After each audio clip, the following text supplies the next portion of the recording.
Nagising si Aramina sa ingay ng kanyang kambal na anak. Hindi pa sumisikat ang araw, pero rinig na niya ang tawanan at halahakan nina Leo at Lia mula sa sala. Alas 5 pa lang, pero para sa isang inang mag-isa, sanay na siya sa ganitong simulangang umaga. Marahan siyang bumangon, inayos ang kumot, at tinitigan ang simpleng kisamang kanilang inupahang bahay. Ang buhay niya ay puro ganon, simple, paulit-ulit. At punong-puno ang pagmamahal para sa dalawang batang regalo ang tadhana. Pinilit niyang ngumiti kahit ramdam pa rin niya ang bigat sa dibdib. 6 na taon na ang lumipas mula nang na-desisyon siyang iwan ang tanging lalaking minahal niya. 6 na taon ng buhay niya ang pagtatago en isang malaking lihim na kahit kailan ay hindi niya inakalang magiging ganito kahirap. Lumabas siya ngang kwarto at nakita niya si Leo na abalang-abala sa pagguhit sa sahi habang si Lia naman ay nakalat ng malaruan. Mama, tignan mo po ang ginuhit ko. Sigaw ni Leo, itinuro ang isang papel na may larawan ng isang malaking bahay. May matataas na bintana, maluwag na hardin, at isang swing sa ilalim ng puno. Lumapit si Ara at lumuhod sa tabi ni Leo. Napansin niya kaagad ang pamilya na disenyo. Isang bahay na may kakaibang hugis ng bubong, detalyadong balkonahe, at isang malaking puno sa bakuran. Iyon ang bahay na pinangarap nilang itayo ni Enzo noon. Ang bahay na nilalaman ng bawat pangarap nila para sa kanilang magiging pamilya. Parang kinurot ang puso ni Ara. Pinilit niyang ngumiti. Ang ganda naman niyan, anak, sabi niya, dahan-dahang hinaplos ang buhok ni Leo. Anong pangalan ng bahay na yan? Sumagot si Leo na may malaking ngiti. Ang bahay pangarap po natin, mama. Namilo ang mata ni Ara. Bahay pangarap. Ito ang pangalan na ibinigay nila ni Enzo sa kanilang ideal na tahanan. May kirot sa dibdib niya.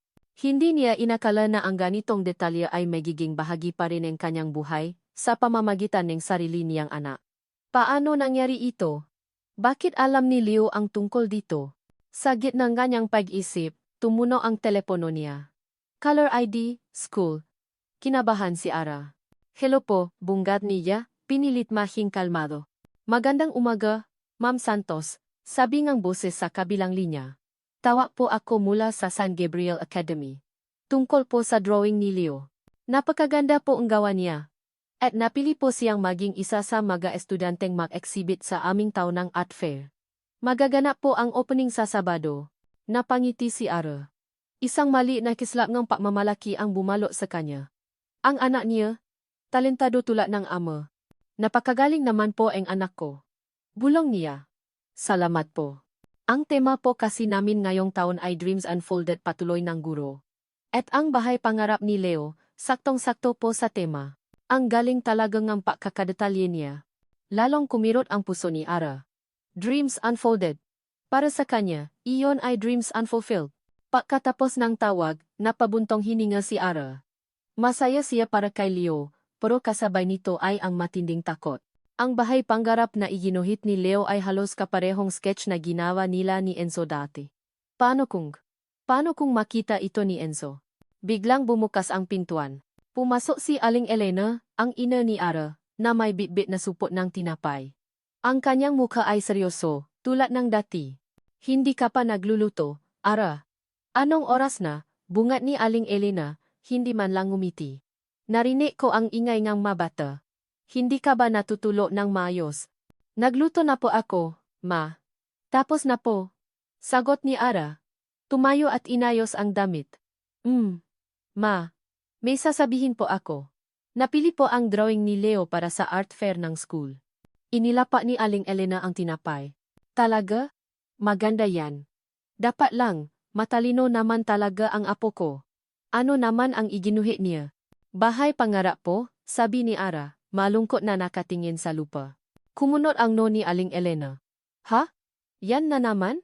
Huwag mong sabihin na yang pangarap-pangarap na yan ang dahilan kung bakit hindi ka pa rin umaasenso, Ara. Naalala mo ba kung paano ka iniwan nun ng lalaking yan dahil lang sa wala siyang magandang trabaho? Dapat na pasalamat ka nga na wala siya sa buhay mo. Hindi siya karapat-dapat para sa iyo. Kung hindi ka niya iniwan, baka namumulot ka ng basura ngayon. Naramdaman ni Ara ang matinding galit at sakit. Ma, hindi po niya ako iniwan. Ako po ang nakipag-iwalay. Kasi pinilit kita, putol ni Aling Elena. At tama ang desisyon ko. Tingnan mo siya ngayon, Naghihirap pa rin. Ikaw, nagpapakasarap sa buhay kasama ang mga anak mo. May gusto sanang sabihin si Ara, pero pinigilan niya ang sarili. Alam niyang walang patutunguhan ang pakikipagtalo sa ina. Ang sakit ng nakaraan ay sariwa pa rin, at ang presensya ni Aling Elena ay laging napapaalala sa kanya ng kanyang mga desisyong ginawa niya para protektahan ang kanyang pamilya, kahit kapalit nito ay ang sariling kaligayahan. Biglang tumuno ang telepono ni Ara.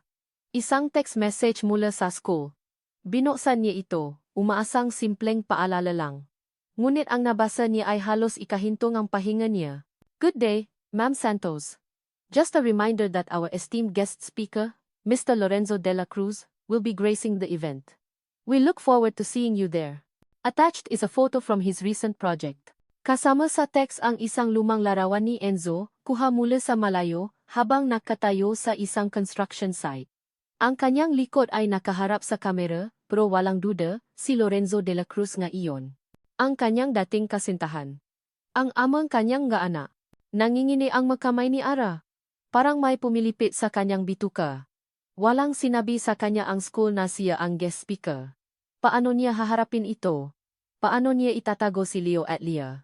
Ang bahay pangarap ni Leo ay magiging tulay sa nakaraan na pilit niyang tinataguan. Naramdaman niya ang unti-anting pag-init ng kanyang nga mata. Isang butil ng luha ang pumata sa kanyang kamay. Hindi niya alam kung paano niya haharapin ang Sabado. Ang lihim niya ay nasa bingit ng pagkakabunya. Nakaupo si Lorenzo Enzo de la Cruz sa kanyang opisina, matangkat at matikas, ang kanyang nga mata ay nakatiti sa skyline ng Maynila. Hindi niya kailangan ng kahit anong insentibo para magtrabaho. Ang tagumpay ay naging parang gamot para sa kanya, panandaliang pampamanhit sa hapdingang karaan. 6 na taon. 6 na taon na ang lumipas mula nang sinira ni Ara ang kanyang puso, walang paliwanag, walang paalam, isang text message lang. Walang sumasagot sa matawa niya. Parang bulan na naglaho ang babaeng pinangakuan niya ng bahay pangarap. Ngayon, isa na siyang respetadong arkitekto. Ang kanyang pangalan ay nasa mga proyekto na bilyon-bilyon ang halaga. Pero sa loop, nanatili pa rin ang sugat. Isang malalim, tahimik na kirot na pilit niyang nililibing sa bawat blueprint at bawat gusaling kanyang itinayo. Sir Enzo, may meeting po kayo with the St. Gabriel Academy Organizing Committee in 10 minutes. Sabi ang kanyang sekretarya. Si Miss Cruz. Sa intercom. Okay, Miss Cruz.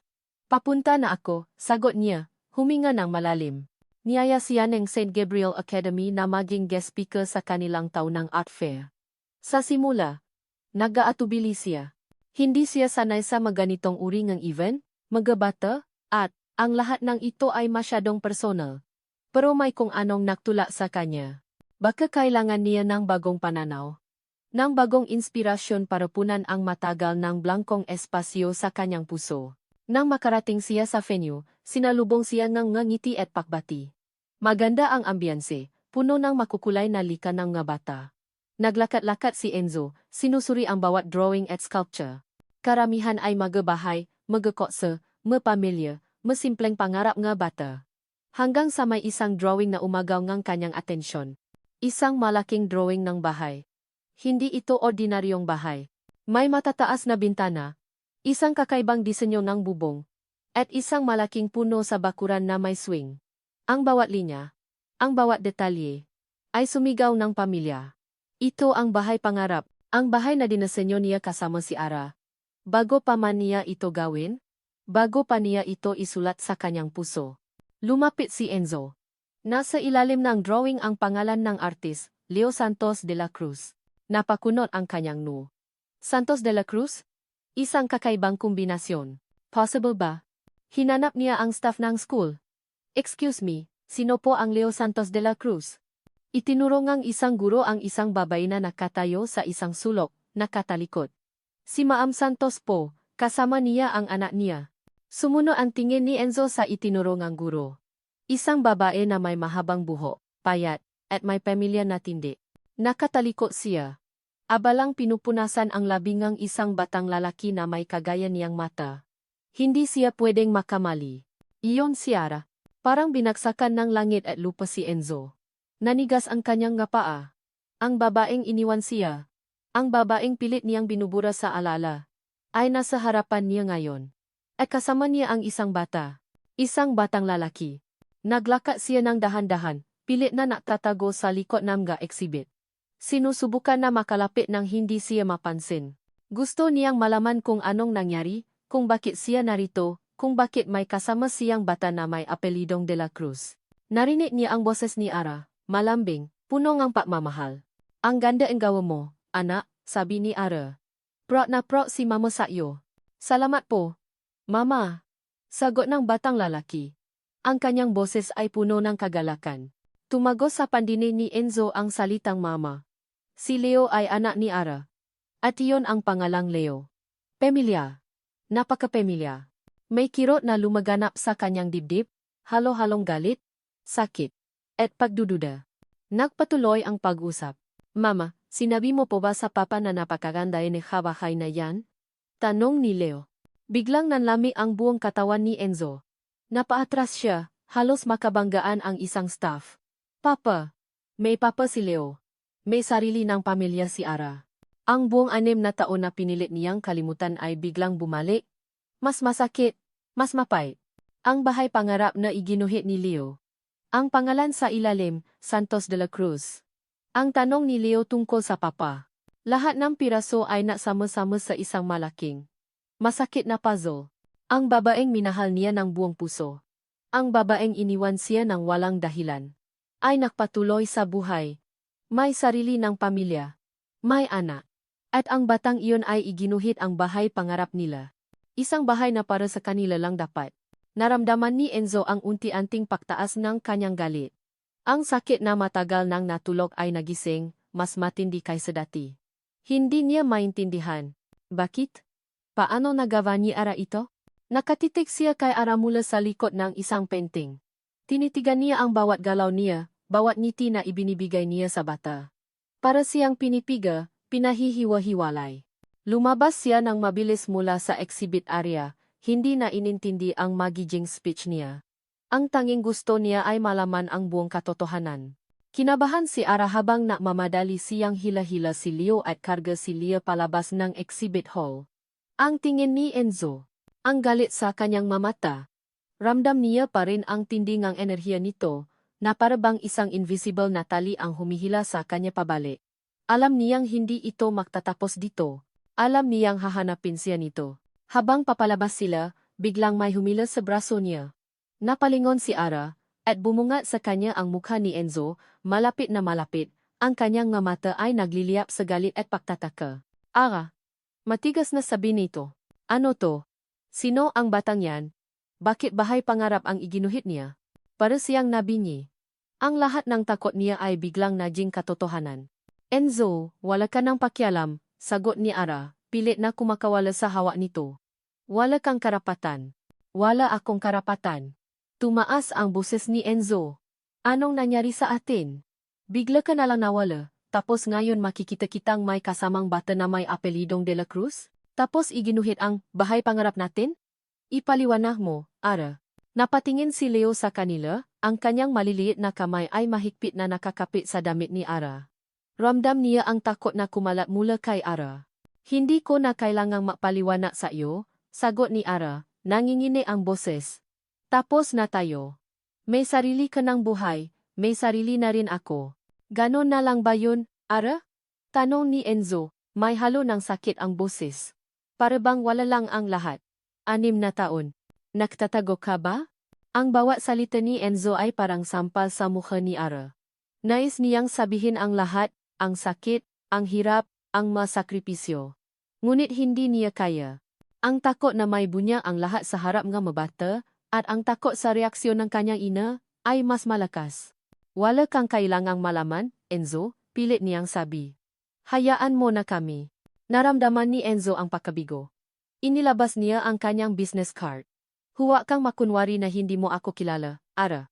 At hindi ako alis hanggat hindi mo ipinapaliwanag ang lahat. Tawagan mo ako. Inilapa niya ang card sa kamay ni Ara. Nang akmang maksalita si Ara, biglang may boses na nanggaling sa likuran nila. Ara. Anak. Halika na. Lumingon si Ara. Si Aling Elena, nakatayo sa isang sulo. Ang kanyang gamata ay nakatitik kay Enzo na may pahama at galit. Nagmadali si Aling Elena palapit sa kanila, hinila si Ara mula kay Enzo. Sino na naman yan, Ara? Aling Elena asked, looking at Enzo from head to toe. Bakit nakikipag-usap ka pa sa mga taong wala namang silbi sa buhay mo? Napanting ang tanga ni Enzo. Sino ka ba para maksalita ng ganyan? Ako lang naman ang ina ng babaeng sinira mo ang buhay. Sigaw ni Aling Elena, tinignan si Enzo na parabang isa itong dumi. Hindi ka na dapat bumalik sa buhay namin. Wala kang idudulot kundi sakit at hirap. Napayuko si Ara. Ang kanyang puso ay nabibiyak. Ang tensyon sa pagitan ng kanyang ina at ni Enzo ay parang kuryente at siya ang nasa gitna. Tara na po, bulong ni Ara, pilit na kinakalat si Aling Elena palayo. Huwag mong sirain ulit ang buhay mo, Ara, patuloy ni Aling Elena, malakas ang boses. Naalala mo ba ang hirap mo nun? Ang pagbubuntis mo mag-isa? Ang pagtanggi niya sa inyo? Hindi na dapat bumalik yan. Huwag na huwag kang lumapit ulit sa akin. Narinig ni Enzo ang huling bahagi ng sinabi ni Aling Elena. Pagbubuntis mo mag-isa. Pagtanggi niya sa inyo. Napakunot ang nonya, lalong naguluhan. Habang kinakalakat ni Aling Elena si Ara at ang mabata, nanatili siyang nakatayo doon, ang business card niya ay nananatiling mahigpit sa kamay ni Ara. Ang nasalita ni Aling Elena ay umalingaw-ngaw sa kanyang isip. Tinitigan ni Enzo ang nakmamadaling papalayo na si Ara, Leah, at lalo na si Leo. Ang batang may mata niyang mata. Ang batang iginuhit ang bahay pangarap. May malalim na kaba na naramdaman si Enzo. Mas malalim sa galit. Mas malalim sa sakit. Ang determinasyon niyang malaman ang buong katotohanan ay lalong tumindi.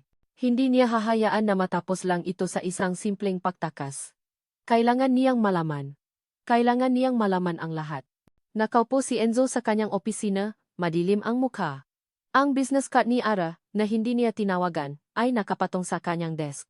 Sa tabi nito ay isang kopya and drawing ni Leo, ang bahay pangarap. Hindi niya maintindihan. Ang lahat ng ito ay isang malaking, masakit na palaisipan. Ang galit na naramdaman niya sa art fair ay napalitan ng matinding pagkalito at pagnanais na malaman ang katotohanan. Pagbubuntis mo mag-isa. Pagtanggi niya sa inyo. Ang salita ni Aling Elena ay umalingaw sa kanyang isip. Ano ang ibig sabihin ng matandang babay? Hindi niya iniwan si Ara. Si Ara ang umalis. Walang paliwanag. Walang dahilan. Napakagatlabi si Enzo. Ang buong 6 na taon ay parang isang malaking blankong pahina. Ngayon, may isang bata na may apelidong De La Cruz na iginuhit ang kanilang pangarap na bahay. At ang nasalitangang ina ni Ara. May mali. May malaking mali. Kinuha niya ang kanyang telepono. Hindi niya direktang tatawagan si Ara. Kailangan niya ngang impormasyon. Kailangan niya ngang sagot. Una niyang tinawagan ang St. Gabriel Academy. Nakunwari siyang interesado sa kurikulum ng school para sa mga batang may talent sa art. Maingat niyang binanggit ang pangalan ni Leo Santos de la Cruz at nagtanong tungkol sa background ng bata. Ang nakuha lang niya ay si Ara ang nag-isang guardian at napakabuting ina. Walang binanggit na ama. Hindi siya sumuko. Sinubukan niyang tawagan ang ilang lumang kaibigan na nag-aral sa parehong universidad nila ni Ara. Karamihan ay wala ng balita kay Ara pagkatapos ng paghihiwalay nila. Ngunit may isang kaibigan, si Carla, na nagbigay ng kaunting impormasyon. Si Ara? Naku, Enzo, kawawa naman yun. Bigla na lang nawala. Nabalitaan ko na lang na naasawa na daw, pero hindi ko sigurado kung totoo. Hindi na rin kami nakausap. Nag-asawa? Pero bakit Santos de la Cruz ang apelyido ni Leo? At bakit single mom ang tingin ng school? Lalo siyang naguluhan. Habang abala si Enzo sa kanyang paghahanap, kumatok ang pintuan ng kanyang opisina.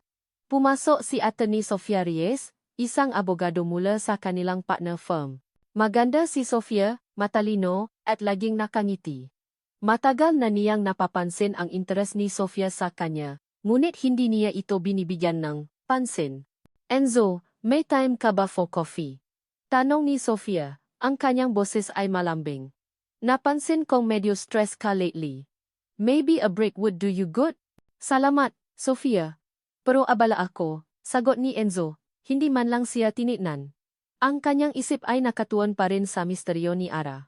Oh, come on, Enzo, Sofia said, lumapit sa kanyang desk. Hindi ka naman robot, alam kong may pinagdadaanan ka.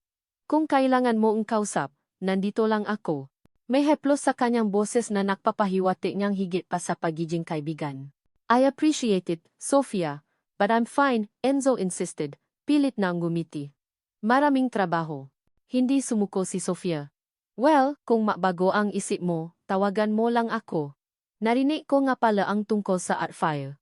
Sayang hindi ka nakapa-speech. May problema ba? Nag-alinlangan si Enzo. Wala. May emergency lang. I understand, Sofia said, tumango. Pero sana next time, maging mas open ka. We're partners, after all. Ngumiti siya ng makahulugan bago lumabas ng opisina. Napakunot ang no ni Enzo. May kakaiba sa masalita ni Sofia. Parang alam niya ang nangyari sa art fair, kahit hindi niya ito sinabi. Kinagabihan, habang nagmamaneho pauwi. Hindi pa rin mapakali si Enzo. Ang masalita ni Aling Elena ay patuloy na bumabagaba sa kanya. May kung anong natula sa kanya na dumaan sa isang residential area na malapit sa St. Gabriel Academy. Sinubukan niyang hanapin ang address ni Ara sa pamamagitan ng lumang directory o kahit anong pwedeng pamulan ng impormasyon. Sa wakas, nakita niya ang isang lumang apartment building na tugma sa address na nakuha niya mula sa isang online directory ng maalumni ngang St. Gabriel. Pina niya ang kotse niya sa malayo, sa dilim. Nag-abang siya. Matagal. Hanggang sa makita niya si Ara na lumabas ng pinto, kasama ang dalawang bata. Si Leo. At isang batang babae na halos carbon copy niya.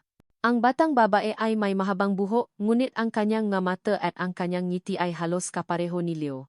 At kapareho ngang kanya. Nakikita niya si Ara na nakangiti, masaya. Habang naglalaro ang dalawang bata sa maliit na bakuran. Ang nga bata ay tumatakbo. Nagtatawanan. At ang dalawang bata, parehong may matang de la Cruz. Nagulantang si Enzo. Hindi lang isa. Dalawa. Kambal. At pareho silang anak niya. Ang pakbubuntis mo maisa ni Aling Elena. Ang patanggi niya sa inyo. Biglang nakaroon ng kahulugan ang lahat. Si Ara. Ang kanyang kambal na anak. Ang bahay pangarap. Ang lahat ay nagugnay sa isang masakit na katotohanan. Si Ara ay nakaroon ng kanyang mag-anak. At itinago niya ito sa kanya. Sa loob ng 6 na taon. Hindi mapakali si Aramina sa mga sumunod na araw.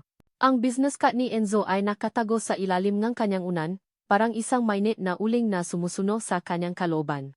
Alam niyang hindi siya tatahimik. Ramdam niya ang presensya nito, ang pagdududa sa bawat tingin ng mga kapitbahay, sa bawat tawa mula sa hindi kilalang numero na agad niyang ibinababa. Ang takot na malaman ni Enzo ang tungkol kina Leo at Leah ay mas matindi pa sa takot niya sa kanyang sariling ina. Isang gabi, habang naghahanda siya ang hapunan at abala ang kambal sa panonood ng cartoons, may kumatok sa pintuan. Hindi niya inaasahan ang bisita. Naalinlangan siya. Pero sa huli ay binuksan niya ang pinto. Nakatayo sa labas si Enzo. Ang kanyang mukha ay seryoso, ang kanyang nga mata ay nagliliyap sa halo-halong galit at sakit.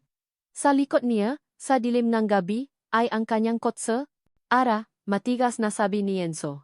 Ang kanyang tingin ay lumapas kay Ara at dumiretso sa sala, kung saan nakaupo si Leo at Leah, abalang-abala sa telebisyon. Nanlamig ang buong katawan ni Ara.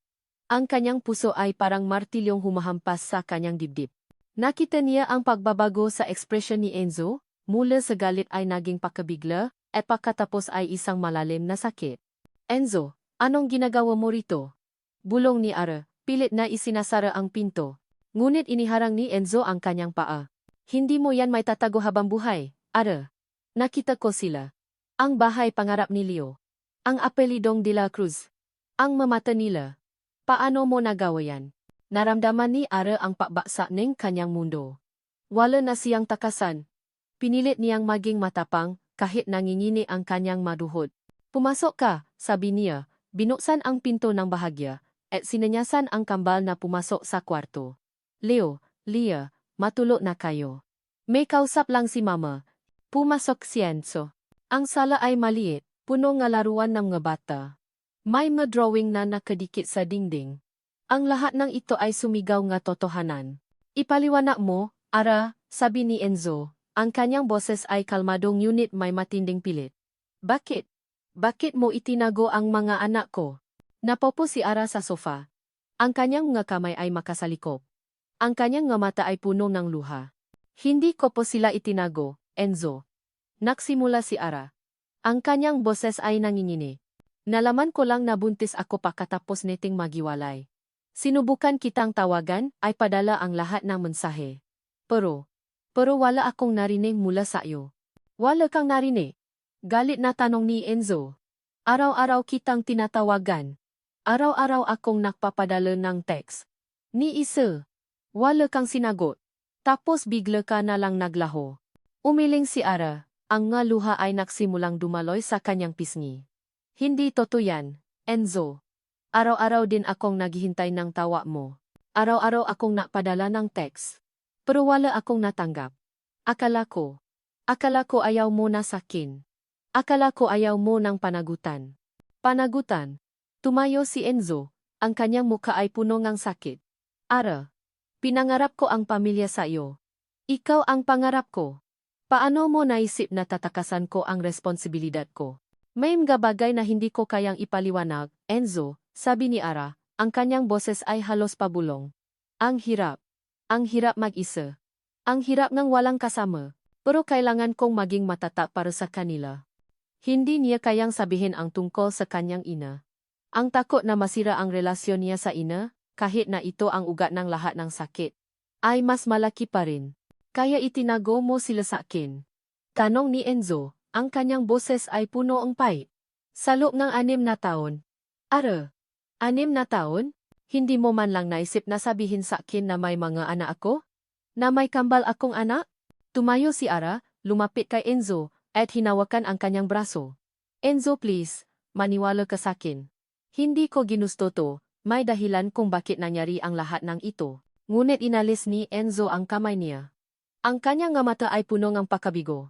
Ito ang pinakamasakit na narinig ko sa buhay ko, Ara, sabi ni Enzo, ang kanyang boses ay malamig, walang emosyon. Pero, salamat at sinabi mo ang totoo. Tinalikuran niya si Ara at naglakad palabas ng pinto. Ang bawat hakbang niya ay parang tumatapa sa puso ni Ara. Enzo, saan ka pupunta? Tanong ni Ara, ang kanyang boses ay puno ang kawalan ng paasa. Hindi lumingon si Enzo. Paano mo nagawa yan? Sa loob nga 6 na taon. Pinaniwala mo akong wala akong anak. Walang-wala. Hindi ko alam kung paano ko pa magtitiwala sa'yo. Pagkatapos nun, umalis na siya. Iniwan si Ara na nakatayo sa gitna ng sala. Ang kanyang mundo ay gumuho sa paligid niya. Ang kanyang lihim ay nabunyag, ngunit ang pagtitiwala ni Enzo ay nawala. Nakmamaneho si Enzo pawi, ang kanyang isip ay parang gulong na umiikot. Ang masalita ni Ara. Ang mamukha ni Leo at Leah. Ang lahat ay bumubuo ng isang malaking, masakit na larawan. Galit, pagkabigo, at isang matinding sakit na mas masahol pa sa sakit ng paghihiwalay nila nun. Paano nagawa ni Ara na itago ang kanyang maanak sa kanya? Paano niya nagawa ang ganitong panlilinlang? Sa loob ng 6 na taon. Pinaniwala mo akong wala akong anak. Ang kanyang boses ay umalingaw-ngaw sa loob ng kanyang kotse. Hindi niya maintindihan. Bakit? Bakit niya ginawa ito? Kinabukasan, hindi makapag-concentrate si Enzo sa trabaho. Ang kanyang nga mata ay laging nakatingin sa labas ng bintana, parang naghihintay ng sagot mula sa kawalan. Ang kanyang isip ay laging bumabalik sa mga bata. Ang kanyang nga anak. Nang hapon, nagdesisyon siyang pumunta sa St. Gabriel Academy. Hindi siya pumasok sa loob. Nakpa lang siya sa malayo at nagabang. Nakita niya si Ara na sinusundo ang kambal. Nakita niya si Leo na tumatakbo papunta kay Ara, at si Leah na nakakapit sa kanyang kamay. Ang mangiti sa kanilang mamuha. Ang pagmamahal sa mamata ni Ara. May kung anong kumirot sa dibdib ni Enzo. Ang nga bata ay walang muwang. Sila ang biktima ng sitwasyong ito. At siya, ang kanilang ama, ay wala sa buhay nila sa loob ng 6 na taon. Habang nakatiti siya sa kanila, may kumatok sa bintana ng kanyang kotse. Si Sofia Reyes. Nakangiti ito, may dalang kapa. Enzo, what a coincidence. Sabi ni Sofia. Nandito ka rin pala. May meeting ako sa school para sa charity project namin. Hindi niya inaasahan si Sofia. Ah, oh. May pinuntahan lang ako. Mukhang malalim ang iniisip mo, sabi ni Sofia. Umupo sa passenger seat. Gusto mo bang makapit tayo? My treat. Hindi niya kayang tanggihan si Sofia. Kailangan niya ng distraction. Napunta sila sa isang coffee shop. Habang nausap sila, pilit na inilalayo ni Enzo ang usapan sa kanyang personal na buhay. Ngunit si Sofia ay matalino. Narinig ko ang tungkol sa nangyari sa art fire, sabi ni Sofia, dahan-dahang humigop ng kape. May problema ba sa family ni Ara? I mean, I heard some rumors about her past. Napatingin si Enzo kay Sofia. Anong narinig mo? Wala naman. Just petty gossip, Sofia shrugged. Ngunit may kakaibang kislap sa kanyang mga mata. Just that, she's always been a bit complicated. At ang pamilya niya, medyo, mahirap kausap. Anyway, hindi ko naman alam ang buong story. Just be careful, Enzo.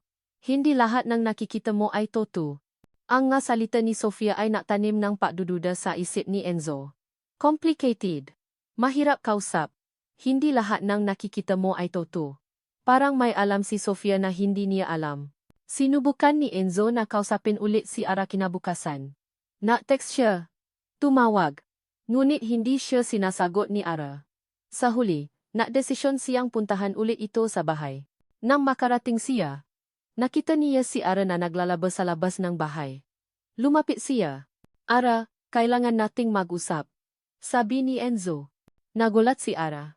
Enzo, anong ginagawa mo rito? Baka may makakita sayo. Wala akong pakialam, Enzo insisted. Kailangan kong malaman ang lahat. Bakit mo ginawa to? Bakit mo itinago ang mga anak ko? Hindi ko po sila itinago, Enzo, sabi ni Ara. Ang kanyang boses ay halos pabulong. May dahilan, pero hindi ko kayang sabihin sayo. Anong dahilan, Ara? Enzo demanded. Mas malaki pa ba sa katotohanan na may mga anak ako? Hindi ko po kayang sabihin. Ara repeated. Tumalikot. Please. Umalis ka na. Naramdaman ni Enzo ang matinding pagkabigo. Bakit hindi niya kayang sabihin? May mas malalim pa ba? Habang naglalakad si Enzo pabalik sa kanyang kotse, narinig niya ang boses ni Aling Elena mula sa loob ng bahay. Ang pintuan ay bahagyang nakabukas. Tama lang na itago mo yan, Ara, sabi ni Aling Elena. Hindi siya karapat-dapat. Naalala mo ba ang sinabi ko noon? Na hindi siya makapagbibigay ng magandang buhay para sa iyo at sa mga anak mo? Kung hindi mo siya iniwan, baka namumulot ka ng basura ngayon. Pero may karapatan po si Enzo na malaman, sagot ni Ara, ang kanyang boses ay puno ng sakit. Karapatan? Aling Elena scoff. Wala siyang karapatan. Ang karapatan mo ay ang protektahan ang mga anak mo. At ginawa ko yan para sa iyo. Hindi mo na dapat balikan ang nakaraan. Hindi na dapat bumalik yan. Namilaw ang mata ni Enzo. Ang kanyang puso ay parang binaksakan ng yelo. Ang nga salita ni Aling Elena. Tama lang na itago mo yan. Hindi siya karapat-dapat, kung hindi mo siya iniwan. Biglang nakaroon ng kahulugan ang lahat. Ang paghihiwalay nila. Ang nga hindi nasagot na tawa. Ang biglaang paglaho ni Ara. Hindi si Ara ang may kasalanan. Si Aling Elena. Siya ang nasa likod ng lahat. Naramdaman ni Enzo ang isang bagong uring galit. Hindi ito galit kay Ara.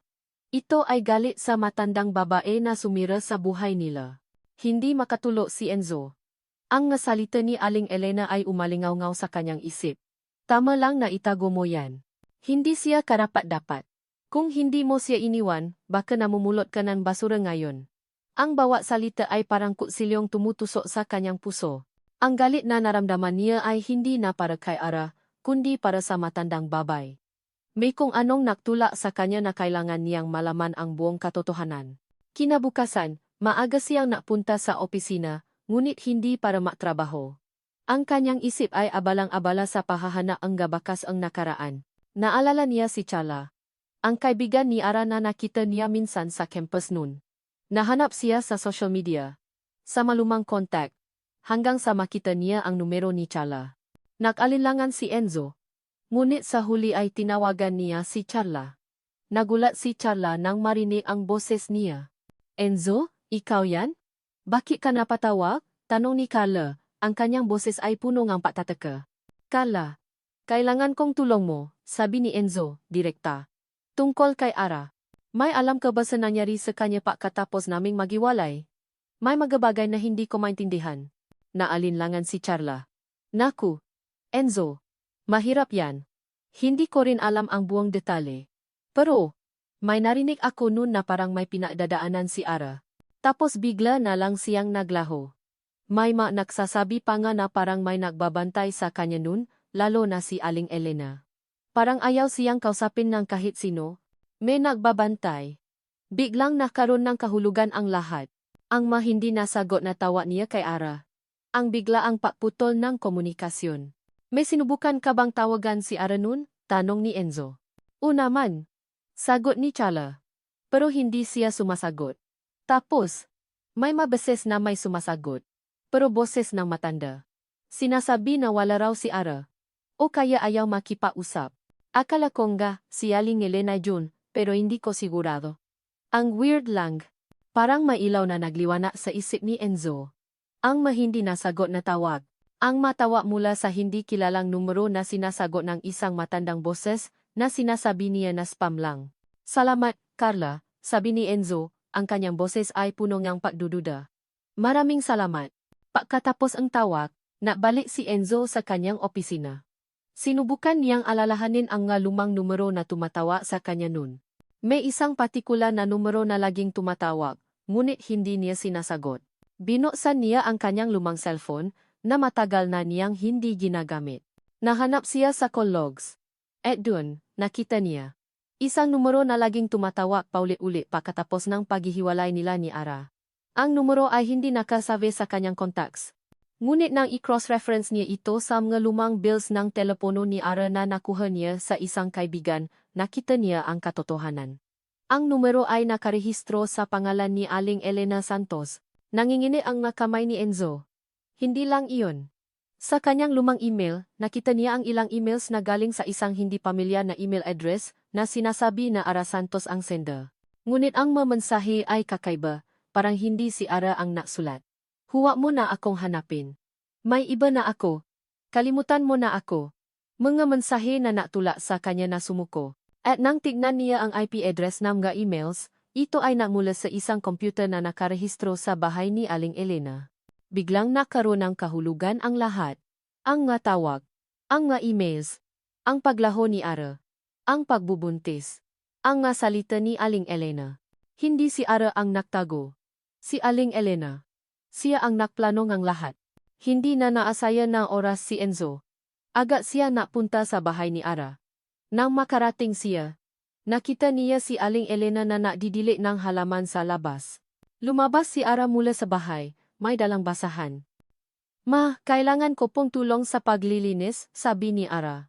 Ngunit hindi na nakaksaya ng oras si Enzo. Lumapit siya kay Aling Elena, ang kanyang mukha ay puno ng galit na hindi niya kailanman naramdaman. Aling Elena, sabi ni Enzo. Ang kanyang boses ay malamig at matigas. Kailangan nating mag-usap. Nagulat si Aling Elena. Anong ginagawa mo rito? Umalis ka. Hindi ka welcome dito. Hindi ako alis hanggat hindi mo sinasabi ang totoo. Enzo insisted. Inilabas ang kanyang lumang cellphone at ipinakita ang call logs. Ito ang gatawa na galing sa numero mo. Ang emails na galing sa bahay mo. Kayo pala ang nagtago sa akin ng anak ko. Kayo ang sumira sa buhay namin. Namilo ang mata ni Aling Elena. Ang kanyang muka ay namutla. Ang basahan sa kamay ni Ara ay nahulog sa lupa. Paano ninyo nagawa yan? Sigaw ni Enzo, ang kanyang boses ay puno ng sakit at galit. Paano ninyo nagawang itago ang mga anak ko sa akin sa loob ng 6 na taon? Paano ninyo nagawang sirain ang pamilya namin? Tinitigan ni Aling Elena si Enzo, ang kanyang mga mata ay puno ng takot at pagkagulat. Hindi siya makasagot. Ang kanyang bibig ay nakanganga, ngunit walang salitang lumabas. Nanigas si Ara sa kinatatayuan niya. Ang kanyang mata ay nanlalaki sa gulat habang nakikita niya si Enzo na nakaharap sa kanyang ina. Ang galit sa mukha ni Enzo ay halos sumakop sa buong paligid. At ang salitang sinabi niya, kayo pala ang naktago sa akin ng anak ko. Para siyang sinakluban ng langit at lupa. Ang kanyang pinakakinatatakutan ay naganap. Nabunya ang sikreto ni Aling Elena. Napatingin siya sa kanyang ina. Ang karaniwang matigas na mukha ni Aling Elena ay biglang nanginig, namutla, at parabang natuyuan ng lalamunan. Ang kanyang bibig ay nakanganga, ngunit walang salitang lumabas. Ito ang unang pagkakataon na nakita ni Ara ang kanyang ina na ganito, walang depensa, walang pakmamalaki. Anong pinaksasabi mo, Enzo? Nautal na tanong ni Ara, pilit na kumakapit sa sariling huling depensa. Humarap si Enzo kay Ara, ang kanyang mga mata ay punong ng pait. Alam mo ba to, Ara? Alam mo ba ang ginawa ng nanay mo? Umiling si Ara, ang kanyang luha ay nagsimulang bumuhos ng walang tigil. Enzo, please. Hindi na pleases, Ara, sigaw ni Enzo. Nalaman ko na. Ang nanay mo. Ang nanay mo ang natago nga tawa mo. Ang nanay mo ang nakpadala ng mga emails para paniwalain akong ayaw mo na sakin. Ang nanay mo ang sumira sa lahat. Para siyang pinunit sa gitna. Sa isang banda, ang kanyang ina, na matagal niyang pinagtatakpan, kahit alam niyang may kasalanan ito. Sa kabilang banda, si Enzo, ang lalaking minahal niya at ama ng kanyang maanak, na nasasaktan dahil sa katotohanang matagal niyang kinimkim. Hindi na niya kayang magtago pa. Totoo, sabi ni Ara, halos pabulong. Ang kanyang tini ay nangingini. Totoo, Enzo. Ginawa po iyon ni Mama, pero hindi ko po masabi sa iyo. Natakot po ako. Lumapit si Enzo kay Ara, dahan-dahan, ang kanyang mata ay nanatiling nakatitig sa kanya. Natakot ka? Natakot ka, kaya pinaniwala mo akong ayaw ko sa mga anak ko. Kaya pinaniwala mo akong iniwan ko kayo. Hindi po ganon, Enzo. Ara cried, napaluhod. Sinubukan ko po kayong hanapin. Nagpadala po ako ng sulat, nagiwan ng message sa office niyo. Pero sabi po ni Mama, wala naraf po kayo. Ayaf naraf po ninyong panagutan. Narinig ni Aling Elena ang lahat. Ang kanyang mamata ay nanatiling nakatiti sa anak niya, na ngayon ay lumalabas ang lahat ng katotohanan. Ma, bakit niyo po ginawa yon? Ara ask, lumuha. Bakit niyo po sinira ang buhay namin? Hindi niyo po alam kung gaano po kasakit ang pinagdaanan ko. Maisa po ako napalaki sa mga anak ko. Maisa po ako. Tapos ngayon, malalaman ko na pinigilan niyo po kami na makausap. Napaupo si Aling Elena sa semento, ang kanyang nga balikat ay nangingini. Ang lahat ng pagmamalaki at katigasan niya ay tila naglaho. Wala siyang masabi. Ang masalita ng kanyang anak ay parang latigo na humahampas sa kanya. Lumapit si Enzo kay Ara, dahan-dahan. Ang kanyang galit ay unti-unting napalitan ng pait at awa.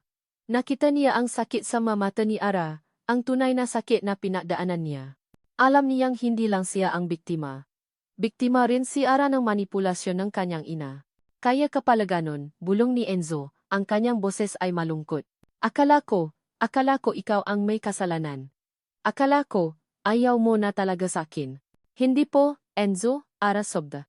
Kahit kailan, hindi po kayo nawala sa isip ko. Ang bahay pangarap. Palagi ko po itong iniisip. Ang nga anak po natin, palagi ko pong sinasabi sa kanila na may papasila, kahit hindi ko po alam kung kailan ko po kayo muling makikita. Tinitigan ni Enzo si Ara. Nakita niya ang katotohanan sa kanyang nga mata. Ang sakit, ang pagsisisi, ang pagmamahal. Dahan-dahang lumuhod si Enzo sa harap ni Ara. Hinawakan niya ang kanyang mukha, pinunasan ang kanyang nga luha. Ang kanyang nga mata ay malungkot, ngunit may bahit na ang paunawa. Ito ang pinakamasakit na narinig ko sa buhay ko, Ara, sabi ni Enzo, ang kanyang boses ay basa. Pero, salamat at sinabi mo ang totoo. Inakbayan niya si Ara. Niyakap niya ito ng mahigpit, na parabang matagal na panahong nawala at ngayon ay muling natakpuan. Si Aling Elena, na nakaupo sa semento, ay saksi sa lahat. Ang kanyang mukha ay puno ng matinding pagsisisi. Niyakap ni Enzo si Ara, ngunit sa kabila ng paunawa at unti-unting pagtanggap sa katotohanan, mayroon pa ring malalim na sugat. Ang sakit ng 6 na taon na nawala sa buhay ng kanyang nga anak. Ang pait ng panlilinlang na ginawa ng ina ni Ara. Nais niyang ayusin ang lahat, ngunit hindi niya alam kung paano sisimulan. Kinabukasan, sinimulan ni Enzo ang kanyang tungkulin bilang isang ama. Dumadalaw siya kina Ara at sa kambal araw-araw. Sinubukan niyang maging bahagi ng buhay ni Leo at Leah, kahit pa kinailangan niya pangharapin ang mga kakaibang tingin ng mga kapitbahay at ang tahimik na pahatol ni Aling Elena. Papa Enzo! Tara, laro tayo! Sigaw ni Leo isang hapon, hawa ang isang laruang kotse. Nakangiti si Enzo, ngunit may bigat sa kanyang dibdib. Hindi niya alam kung paano kumilos bilang isang ama. Nasanay siyang mag-isa, sa kanyang trabaho, sa kanyang tahimik na buhay. Ngayon, may dalawang bata na tumatawag sa kanyang papa. "Oh sige, anak." Sabi ni Enzo. Yumuko at pilit na ang gumiti. "Anong laro ba yan?" Habang naglaro siya kasama ang nga bata, nakita niyang nakamasit si Ara. Ang kanyang nga mata ay puno ng pag-asa. Ngunit may bahid din ng pangamba. Alam ni Enzo na pinipilit pa rin ni Ara na balansehin ang pagitan ng kanyang ina at ang bagong realidad ng kanilang pamilya. Isang araw, nakatanggap si Enzo nga kakaibang email. Mga mensahe mula sa mga kliyente at business partners na napapahiwating ang pagdududa sa kanyang integridad. May makatanong tungkol sa kanyang personal na buhay, na hindi naman dati nangyayari. "Sir Enzo, may kumakalat pong sismis sa industry about your personal life," sabi ng kanyang sekretarya, Miss Cruz, na may pag-alinlangan. "May mga nagtatanong po kung totoo daw bang may hidden family kayo." Kumunot ang no ni Enzo. "Sino ang napakalat ng sismis na yan?" "Hindi po namin matukoy, sir," sagot ni Miss Cruz. "Pero mukhang galing po sa loop ng industry. May mga nagpo-post po sa forums at group chats." Kaagad na pumasok sa isip ni Enzo si Sofia Reyes. Ang kanyang masalita sa coffee shop. Hindi lahat ng nakikita mo ay totoo. Ang kanyang kaalaman tungkol sa ATFI. Nakaroon siya nga kutob na may kinalaman si Sofia dito. Kinabukasan, nakatanggap si Enzo ng tawag mula sa isang malaking kliyente. Ang San Miguel Corporation. Sila ang napopondo sa pinakamalaki niyang proyekto ngayon, isang bagong condominium complex sa Taguig.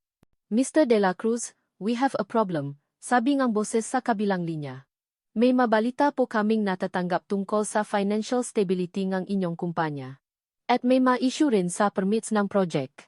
May nagsasabing hindi raw po kayo sumusunod sa mga regulasyon." Nanlami si Enzo. Impossible.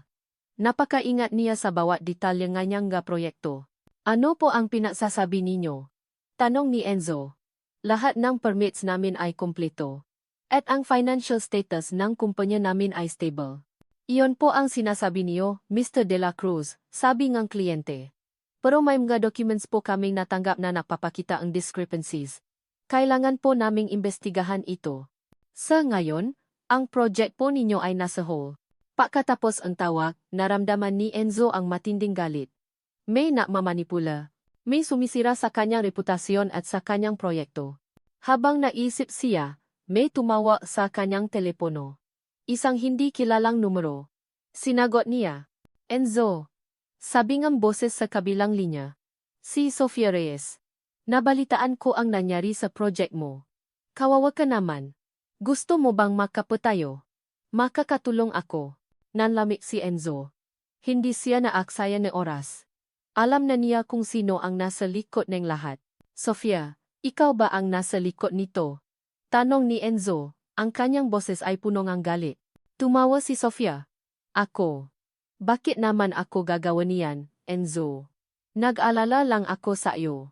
Alam ko kung gaano ka ka-stress ngayon. Bakit hindi ka na lang ma-focus sa trabaho mo? Huwag mo nang intindihin ang mga problema mo sa pamilya mo. Sofia, huwag kang makunwari." Enzo Warnet, "Alam ko ang ginawa mo. Sino ang nagsabi sa iyo tungkol sa bahay pangarap?" Biglang natahimik si Sofia. "Wala akong alam sa sinasabi mo." "Huwag kang maksinungaling." Sigaw ni Enzo. "Narinig ko ang lahat. Sinisira mo ang buhay ko. At ang buhay ng pamilya ko." Binabaan siya ang telepono ni Sofia. Napatingin si Enzo sa kanyang laptop. Ang balita tungkol sa kanyang project ay kumakalat na sa social media. Ang kanyang reputasyon ay unti-unting nasisira. Ang kanyang nga anak. Ang kanyang pamilya. Lahat ay nasa panganib. Ito na ang pinakamababang punto ng kanyang buhay. Kung hindi niya ito ayusin, maaring mawala ang lahat. Nabalitaan ni Ara ang nangyari sa proyekto ni Enzo. Kumakalat ang balita sa buong industriya. At kahit sa mga kapitbahay nila, naririnig niya ang mabulungan. Ang kanyang puso ay kumirot. Alam niyang may kinalaman si Sofia Reyes dito. Ang nga tingin ni Sofia sa ATFI, ang nga salita niya sa telepono, ang lahat ay nagbigay ng kutob kay Ara. Hindi niya hahayaan na masira ang buhay ni Enzo, lalo na ngayon na unti-unti nang nagiging buo ang kanilang pamilya. Isang gabi, matapos matulo ang kambal, nadesisyon si Ara na puntahan si Enzo. Nakita niya itong nakaupo sa sala, madilim ang mukha, nakatiti sa kanyang laptop. Ang mga mata nito ay punoy ni pagkabigo at galit. "Enzo," sabi ni Ara, dahan-dahang lumapit. Nagulat si Enzo. Ara? Anong ginagawa mo rito? Nabalitaan ko ang nangyari sa project mo, sabi ni Ara. Umupo sa tabi niya. Si Sofia Reyes, di ba? Napatingin si Enzo kay Ara, ang kanyang nga mata ay nagtataka. Paano mo nalaman? May mga narinig ako, Ara admitted. At, may kutob ako. Hindi ko man siya kilala ng personal, pero ramdam ko ang pagkainggit niya sayo. At sakin, huwag kang makialam dito. Ara. Enzo said, tumayo. Delikado to. Ayokong madamay ka. Ayokong madamay ang mabata. Tumayo si Ara at hinarap si Enzo. Ang kanyang nga mata ay puno ng determinasyon. Hindi ko na kayang mawalan ulit, Enzo. Hindi ko na kayang matago. Lalaban ako para sa pamilya natin. Hindi lang ito tungkol sa iyo, Enzo. Tungkol din ito sa mga anak natin. Ayokong lumaki sila na may takot sa nakaraan o sa mga taong gustong sirain ang pamilya natin. Naramdaman ni Enzo ang pagbabago kay Ara. Hindi na ito ang Ara na takot at nagtatago. Ito ay isang Ara na handang lumaban. Pero paano? Tanong ni Enzo. Wala tayong ebidensya. Maghahanap tayo, sabi ni Ara. May kaibigan ako na nagtatrabaho sa isang law firm, baka may alam siya tungkol kay Sofia. Kinaumagahan, nagsimula silang maghanap ng ebidensya. Tinawagan ni Ara ang kanyang kaibigan, si Liza, na nagtatrabaho bilang legal assistant. Sinabi niya ang sitwasyon, nang hindi binabanggit ang mga detalye ng personal na buhay ni Enzo. Sofia Reyes? Naku, Ara, kilala ko yan, sabi ni Liza sa telepono. May reputasyon yan na medyo agresibo. May narinig akong balita na may makaso siyang pinasukan na medyo shady, pero walang nakakapagpatunay. May isang kaso nga. Parang may nag-leak ng confidential info mula sa isang kalaban niya. Tapos biglang nawala ang ebidensya. Nagkaroon ng ideya si Enzo. May kakilala ka ba na dating nagtrabaho sa firm ni Sofia? O sa mga kliyente niya? Nag-isip si Liza. May isang dating associate ni Sofia na umalis dahil sa ethical differences. Si Attorney Marco de la Rosa. Baka may alam siya. Agad na hinanap ni Enzo si Attorney Marco de la Rosa. Nagset silang meeting. Sa meeting, inamin ni Marco na may mapagkakataong nakita niya si Sofia na gumagawa ng mga questionable tactics para manalo sa kaso. May isang beses, nakita ko siyang nahack ng email ng kalaban, sabi ni Marco, na alangan. Pero wala akong ebidensya. At natatakot akong maksalita. Powerful si Sofia. Pero ngayon, may mataong handang lumaban, sabi ni Ara, tumingin kay Enzo. At handa kaming protektahan ka. Nagbigay si Marco ng leads. Malumang kliyente na nakaroon ng problema kay Sofia. Madating empleyado na umalis dahil sa kanya. Sa tulong ni Ara at Enzo, unti-unti nilang nabuo ang nga piraso ng puzzle. Nakahanap sila ng mga email na napapakita ng komunikasyon ni Sofia sa mga taong napakala ng sismis tungkol kay Enzo. Nakahanap din sila ng mga bank records na nagpapakita ng mga transaksyon sa mga dummy accounts na ginamit para magbayad sa mga napakala ng maling impormasyon. Nang makumpleto ang lahat ng ebidensya, na-desisyon sina Enzo at Ara na harapin si Sofia. Na-set sila ng meeting sa opisina ni Enzo, sa ilalim ng pakukunwari na may bagong project proposal. Pumasok si Sofia sa opisina ni Enzo, nakangiti, confident. So Enzo, anong bago mong project? Sana naman hindi na ito makaroon ng problema. May bago nga akong project, Sofia, sabi ni Enzo, kalmado. At tungkol ito sa iyo. Ibinato ni Enzo ang mga ebidensya sa desk. Ang mga email, ang mga bank records, ang mga testimonya. Namilo ang mata ni Sofia. Ang kanyang mukha ay namutla. Anong ibig sabihin nito? Alam na namin ang lahat, Sofia, sabi ni Ara. Ang kanyang boses ay matigas. Ang lahat ng ginawa mo para sirain si Enzo. Ang lahat ng kasinungalingan mo. Hindi totoo yan. Sigaw ni Sofia, pilit na kumakawala. Gawa-gawa lang yan. Wala kayong ebidensya. Mayroon kami. Sofia. Enzo insisted. At handa kaming isampa ito sa korte. Handa kaming ilabas ang lahat ng ginawa mo. Biglang tumayo si Sofia. Ang kanyang mukha ay punong galit at takot. Hindi pa tapos. Hindi kayo magiging masaya. Tumakbo siya palabas ng opisina. Iniwan sina Enzo at Ara na makasama. Ang kanilang nga puso ay puno ng pag-asa. Ang laban ay hindi pa tapos. Ngunit ngayon, Makasama na sila. Nakahinga ng maluwa si Enzo matapos ang pahaharap nila ni Sofia. Ang bigat na matagal nang nakapatong sa kanyang balikat ay tila unti-unting nabawasan. Ngunit sa kabila ang tagumpay nila laban sa paninira ni Sofia, nanatili pa rin ang malalim na sugat mula sa nakaraan. Ang 6 na taon na nawala sa buhay ng kanyang maanak. Ang pagtatago ni Aling Elena. Kailangan niyang harapin ang lahat ng ito para tuluyang makapa-move on. Sa mga sumunod na araw, mas madalas na siyang bumibisita kina Ara at sa kambal. Hindi na siya nagtatago. Opisyal na niyang ipinakilala ang sarili niya bilang ama nina Leo at Lia sa mga guro at sa ilang kaibigan ni Ara. Pinilit niyang punan ang nawalang panahon. Papa Enzo, basahin mo po sa akin to. Sabi ni Leo isang hapon, hawa ang isang picture book. Ngumiti si Enzo. Ang bawat salita, bawat tawa na papa ay parang musika sa kanyang pandinig. Umupo siya sa tabi ni Leo at Lia, at binasa ang kwento. Naramdaman niya ang init ng kanilang magkatawan na dumidikit sa kanya. Ito ang pamilyang matagal niyang pinangarap. Kahit hindi niya alam na mayroon na pala siya. Habang nababasa, napansin niya si Aling Elena na nakamasid mula sa kusina. Ang kanyang mukha ay hindi na kasing tigas tulad ng dati. May bahid ng kalungkutan at pagsisisi sa kanyang nga mata. Isang gabi, habang nag-usap sina Enzo at Ara sa sala matapos matulog ang kambal, lumabas si Aling Elena. Lumapit siya sa kanila, ang kanyang nga kamay ay makasalikop.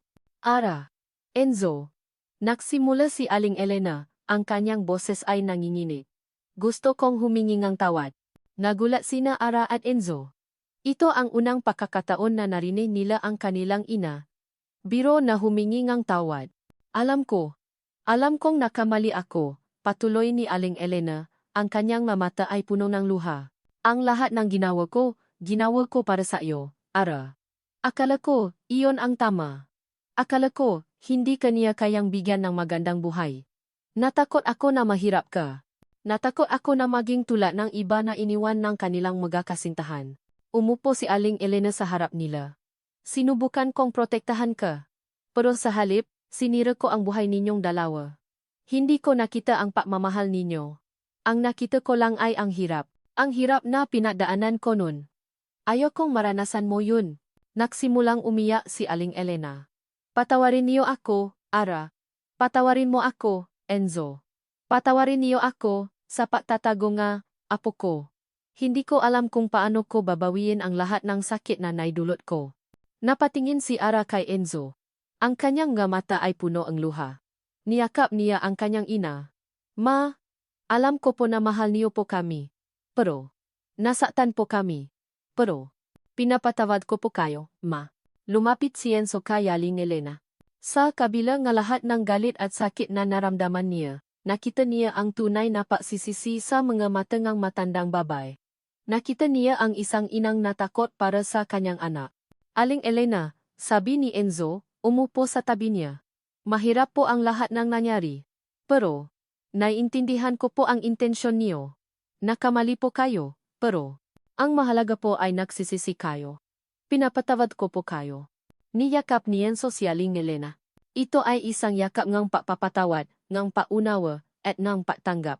Ang lahat ng bigat sa kanilang nga puso ay tila unti-unting nabawasan.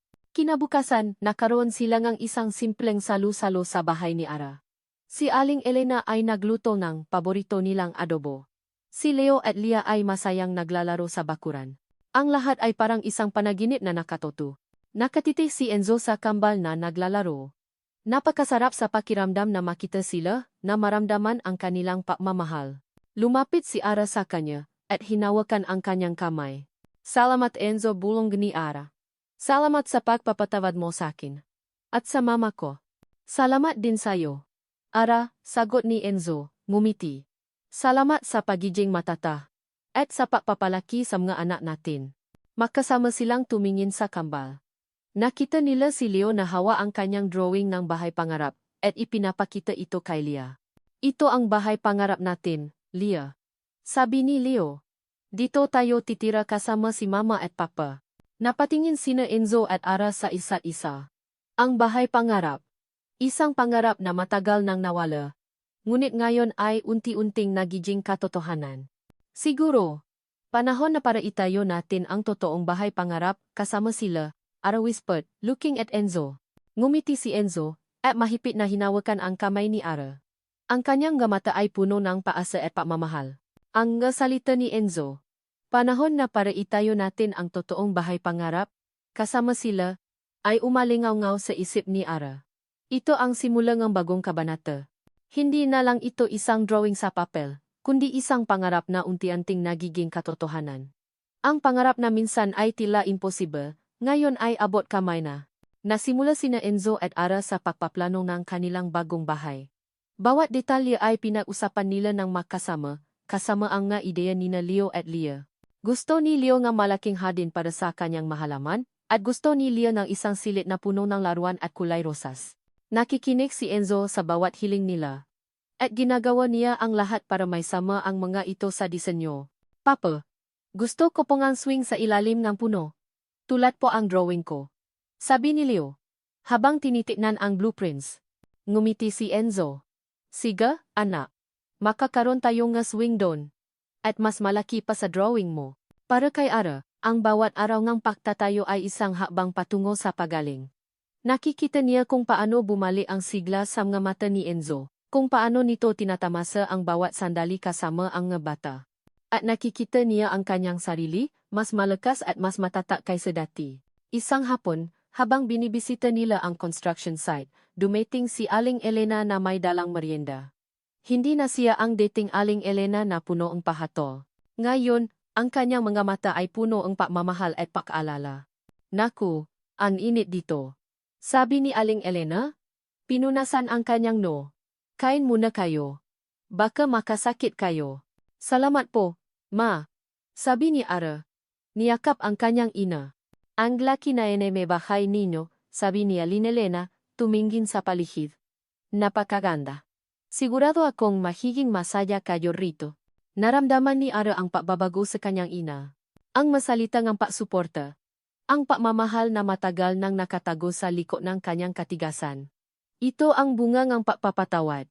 Sa wakas, dumating ang araw ng palipat. Ang bahay pangarap ay nakatayo na, mas maganda at mas makahulugan kaysa sa anumang inakala nila. Ang makapada ay kulay cream. Ang bintana ay malalaki at nabibigay ng natural na liwana. At sa likuran, may isang malaking puno na may swing. Tulad ng iginuhit ni Leo. Isang maliit na salu-salo ang ginanap nila sa kanilang bagong tahanan, kasama ang ilang malalapit na kaibigan at si Aling Elena. Ang tawanan ng mga bata ay pumuno sa bawat sulok ng bahay. Si Leo at Leah ay masayang naglalaro sa hardin, habang si Aling Elena ay masayang nakikipagkwentuhan sa mabisita, ang kanyang mukha ay puno ng ngiti. Nakatayo sina Ara at Enzo sa balkonahe, magkahawak kamay, pinakmamasdan ang kanilang pamilya. Ang sikat ng araw ay dahan-dahang lumulubog, nakbibigay ng gintong kulay sa kanilang bagong tahanan. Hindi ko akalain na mangyayari pa to, Enzo, bulong ni Ara. Akala ko, habang buhay na akong mag-isa. Ako rin. Ara. Sagot ni Enzo. Mahigpit na hinawakan ang kanyang kamay.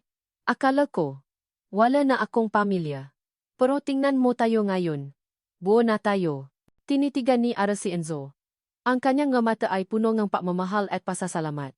Ang lahat ng sakit, ang lahat ng pagsubok, ay nakdala sa kanila sa puntong ito. Ang pagpapatawad, ang pag-unawa, ang paglaban para sa kanilang pagmamahalan. Ito ang nakpatunay na ang tunay na pag-ibig ay hindi sumusuko. Ito na ang bahay pangarap natin. Enzo, Ara whispered, ang kanyang mata ay nakniningning. Ito na ang forever natin. Niyakap ni Enzo si Ara, at hinalikan niya ito ng marahan. Ang kanilang mapuso ay puno ng kapayapaan at kaligayahan. Sa kanilang bagong tahanan, sa piling ng kanilang mga anak, at sa pagtanggap ng kanilang pamilya, natakpuan nila ang tunay na kahulugan ng pagmamahal, isang pagmamahal na lumalampas sa oras, sa mga pagkakamali, at sa lahat ng pagsubok. Ito ang kanilang bahay pangarap. Ang pundasyon ng kanilang walang hanggang pag-ibig. At dito natatapos ang kwento ni Ara at Enzo, ang kanilang bahay pangarap na sa wakas ay nabuo, isang simbolo ng pagmamahalan at pamilyang pinagsikapan. Sa lahat ng naglaan ng oras upang makinig sa bawat kabanata ng kwentong ito, mula sa kaibuturan ng aking puso, isang taos-pusong pasasalamat ang aking ipinaabot. Kayo ang naging inspirasyon upang bigyan ng buhay ang bawat salita, bawat emosyon, at bawat pagsubok na pinagdaanan nina Ara at Enzo. Ang paglalakbay sa pagliha ang bahay pangarap ay puno ang ngahamon, tulad ng sa buhay, ngunit ang bawat pagkakataong makita ang nga karakter na lumalago at nagpapatawad ay nagbigay sa akin ng matinding kagalakan.